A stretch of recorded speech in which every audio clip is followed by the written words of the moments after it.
안녕하십니까. 보약이 필요 없는 식습관. 보약이 필요 없는 식습관. 저는 건강 지키기 위해서 식사순서 혁명이라는 책이 나왔습니다. 식사순서 혁명이라는 책이 나왔습니다. 이 책에 있는 내용 중에 말하면은 보약이 필요 없는 식습관 뭐겠습니까? 간단합니다. 식사라는 순서를 바꾸는 겁니다. 채소를 먼저 먹고 그 다음 단백질을 보충하고 마지막으로 밥을 먹는 순서로 하라는 얘기입니다. 채소 다음에 단백질 다음에 밥을 먹는 순서를 할 것 같으면은 보약이 필요 없는 식습관이고 이게 참으로 건강을 유지할 수 있다. 건강을 지키는 데는 아주 좋은 식습관 방법이다. 이렇게 소개합니다. 식사 순서만 바꿔도 질병 예방을 할 수 있다. 밥, 채소 순서로 먹을 때보다 채소, 밥일 때 당뇨병의 위험을 훨씬 더 줄일 수가 있고, 그리고 오래 씹고 꼭꼭 씹고 잘게 씹고 씹기만 잘해도 다이어트, 치매가 예방이 되고, 야채, 고기 비율은 치아수에 맞춰서 곡물 60%, 채소 20%, 고기 10%로 하라. 암발병 40%는 잘못된 식습관 탓이고, 지방, 단백질은 20%를 넘지 않게 하라. 이렇게 요약해서 이야기할 수 있습니다. 우리가 추석이라든지 이럴 때는 특별히 더 영양이 과하게 되는 그런 경우가 있는데, 우리 입맛에 맞춰서 이렇게 먹거리가 풍성한 이런, 지금은 뭐 어느 철 할 것 없이 항상 사계절이 먹거리가 풍성하지 않습니까? 그래서 우리가 음식은 이렇게 지금은 잘 못 먹어서 문제 생기는 보다는 너무 과식을 하고 이런 순서를 지키지 않기 때문에 문제가 생긴다. 이렇게 이야기하고 있습니다. 우리가 먹는 음식은 입, 식도, 위, 십이지장, 소장, 대장, 직장, 항문을 거치면서 각종 영양분을 제공한 뒤 배출된다. 소화관은 길이로 치면은 약 7m, 표면적은 400제곱미터에 달한다. 흡수된 음식물은 40도에서 60도 대로 세포에 영양분을 공급해 피가 되고 살이 되어 우리 몸에 에너지원이 된다. 따라서 무엇을 먹었느냐에 따라 질병을 예방하고 치료를 할 수 있다. 음식이 예방약이고 치료약이 됩니다. 의약품과 의술은 획기적으로 발전하고 있지만 환자는 증가하고 생소한 질환은 계속 생겨난다. 전문가들은 이럴 때일수록 음식이라는 기본에 충실해야 한다고 지적을 한다. 그리스 의학자로 의성으로 추앙받는 히포크라테스도 음식으로 고치지 못한 병은 약으로도 못 고친다고 이야기하며 올바른 식습관을 강조를 했습니다. 40세 넘는 중장년층의 주요 사망 원인인 암 중 40%는 잘못된 식사습관 때문에 생기는 것으로 알려져 있다.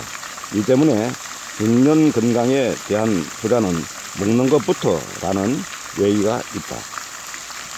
여기서 잘 먹는다는 것은 많이 먹어야 한다는 개념이 아니라 균형을 강조한 것이라고 이렇게 볼 수가 있습니다. 그래서 질병 예방을 위한 생활 수칙으로 볼 것 같으면은 체질량 지수는 22에서 23으로 정상 체중을 유지하는 것이 좋다. 그렇게 이야기합니다. 그리고 매일 1시간 정도 혹은 30분 이상의 운동을 하는 게 필요하다. 그 다음에 패스트푸드와 그 설탕, 많은 말하면은 청량 음료를 취한다. 채소를 충분히 섭취한다. 고구마, 감자는 제외한다. 그 다음에 콩가류나 보정하지 않은 전공유 섭취하기. 붉은색 고기를 일주일에 약 510g 이하로 섭취를 제한한다. 캔 맥주 기준 남성 2캔, 여성 1캔 이하로 마시기. 소금은 하루에 6g을 넘지 말 것. 그 다음에 보충제를 의존하지 말고 건강한 식단을 유지할 것. 이렇게 주문하고 있습니다. 이게 상당히 권고하는 그런 자료입니다.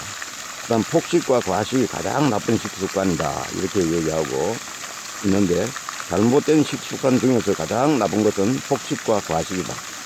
음식을 많이 먹게 되면은 장내에서 세균에 의한 부패 물질이 그만큼 많이 만들어지고 각종 질병에 노출될 위험이 커진다.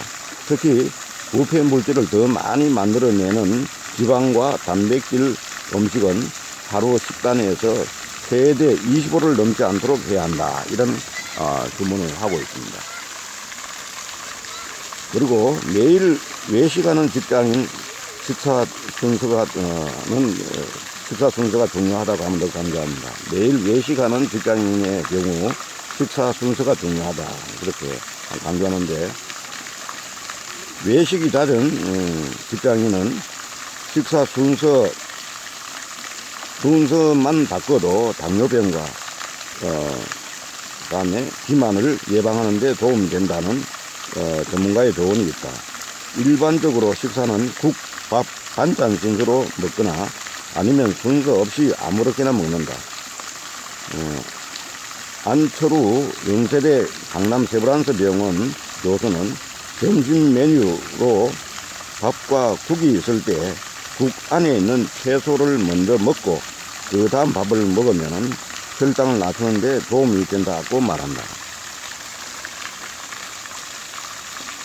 가지야마 시즈오 가지야마 내과 원장은 신사순서 혁명의 저자인데, 이분은 기존에 무엇을 먹을까에서 탈피를 해 어떻게 먹을까에 주목해 채소, 단백질, 밥 순서로 식사해 보니 고혈압, 고혈당, 고지혈증 등 참고를 필요한 환자들이 많았다고 이렇게 강조하면서 아마 책을 쓴 걸로 되었습니다.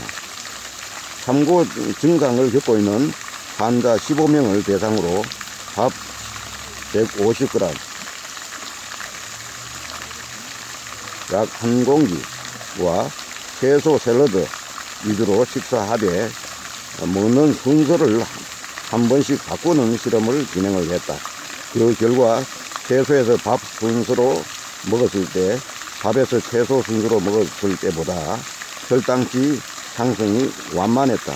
또 채소를 먼저 먹으면 인슐린 분비가 줄어드는 것으로 나타났다. 이렇게 이야기합니다. 그러니까 순서가 매우 중요하다고 하는 것입니다. 그 다음에 음식을 꼭꼭 씹어 먹으면 왜 좋은가? 소화는 배에서 시작된다고 생각하지만 사실 입에서 시작된다. 자연 소화제인 침은 음식물 중 50% 이상을 소화시킨다. 침 속에 있는 엔자임 효소는 소화에 매우 중요한 역할을 한다. 특히 알파 아밀라제라 불리는 효소는 입 속에 들어온 탄수화물을 더 작게 분해해 몸 곳곳에 에너지로 쓰이게 된다. 씹지 않으면 알파 아밀라제가 분비되지 않는다. 그만큼 잘 씹는 게 중요하다는 걸 얘기합니다. 그리고 채소, 고기 비율은 시야 비율대로 한다. 그렇다면 어떻게 씹어야, 어떻게 먹어야 할까? 이런 얘기입니다. 시야 비율은 앞에서 설명하는 그 비율대로 하면 되는 거죠. 그 다음에 건강식이라는 한식도 주의가 필요하다. 한식이 건강식이라는데 이의를 다는 사람은 없다. 조리 과정에 기름을 적게 사용하고 쌀을 주식으로 육류를 부식으로 하기 때문에 저지방식이다. 반찬 역시 여러가지 녹황색 채소로 만들어집니다. 특히 대표적 전통 음식인 김치는 칼로리가 낮은 발효식품으로 몸에 좋은 유산균이 많이 함유되어 있어 콜레스테롤을 낮추고 비만 예방에도 효과됩니다. 그러나 한식도 단점이 있다. 맵고 짜다. 우리나라는 맵고 짠 식습관 때문에 세계에서 위암 발생이 가장 많다.